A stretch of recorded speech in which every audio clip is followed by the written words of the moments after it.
If you're curious about what's going on in the election, Trump versus Biden, check out the video I just uploaded. We go into the specifics as to what scenario is likely unfolding, who's in a better position, and why that is.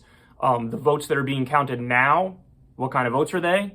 Which direction do they lean? So I went into all that. Check that out if you're curious about that. I know that's probably the number one thing on people's minds. Having said that, there's a lot of other interesting stuff that happened, and it tells an amazing story. So marijuana was up for a direct vote in a lot of states yesterday, okay? Arizona, New Jersey, South Dakota, all three of them voted to legalize recreational marijuana. Those were the three states where it was up for a vote, and marijuana won in all of those states. Now, beyond that, I think there's two other states where they voted to legalize recreational marijuana, where previously they didn't have it. Now they have recreational marijuana. So that means we're what? 5 for 5 in direct ballot initiatives when it comes to weed. But it gets better. So we have Oregon. Oregon decriminalized small amounts of all drugs. Let me repeat that. Oregon decriminalized small amounts of all drugs. So if you have a little bit of cocaine on you, you have a little bit of heroin on you, whatever it might be, you're not going to be locked up in a cage. That's not going to happen. They're going to treat it like a different sort of societal problem, like perhaps a mental health issue or a rehab issue or whatever it might be, but it's decriminalized. You're not going to go to prison for having small amounts of even hard drugs. Beyond that, Washington, D.C. voted to decriminalize psychedelics, like magic mushrooms, for example. So in other words, guys, what do we have? 7 drugs were on the ballot in 7 different places, and the pro-drug position won.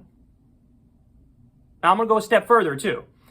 In Florida, they were voting on whether or not to raise the minimum wage. I believe it's to $15 an hour, but I'm not 100% sure. I think they're voting on a $15 an hour minimum wage. And I don't know the details. I don't know if it's a phase-in period over a certain amount of time or what have you. But that won. I believe it won, or at least last night, it had 61% of the vote. You needed over 60% in order to get it. I guess you need a supermajority when you're doing a direct ballot thing in Florida. I don't know why. Those are the rules. But it won. So understand something. In the state of Florida, raising the minimum wage to $15 an hour won with 61% of the vote. But Donald Trump beat Joe Biden in Florida. So the overwhelming majority of Floridians who voted want to raise the minimum wage, but a smaller majority of Floridians who voted prefer Donald Trump over Joe Biden. What does that tell you, ladies and gentlemen? It tells you that the Democrats are so incredibly unpalatable that even though they have a built-in advantage on these issues, they don't get the support that you'd think they get. Because the fact of the matter is, whatever kind of support they give raising the minimum wage and other important left-wing economic policies, it's token support. It's okay, I'll say it because I think it's the thing you want to hear, but you're not going to think I actually believe in it. So think about that, guys. Every drug vote and the minimum wage vote, they all cut in the left direction. They all cut in the majoritarian populist direction. But the Democrats still, in these kinds of elections, sometimes get their clocks cleaned. The Democrats underperform for the Senate. Joe Biden, even though he looks relatively comfortable right now, could be anywhere from 271 electoral votes all the way to like 307. So it looks like he's going to win, but that's massively underperforming. Because worst case scenario, he should have got 320. If the polls were exactly right, it should have been 351. So, that really goes to show you something, doesn't it? That the left has these built-in advantages on the policy issues, but they're so unpalatable that there are plenty of people who voted to raise the minimum wage and then voted for Donald Trump, who's against that. So, I think that says a lot as to how terrible they are. We have a guy, Donald Trump. There's a pandemic where over 200,000 Americans have died on his watch. The economy is on the brink. People can't pay their rent. People can't pay their mortgages. We're a mess right now, guys. Let's not kid ourselves.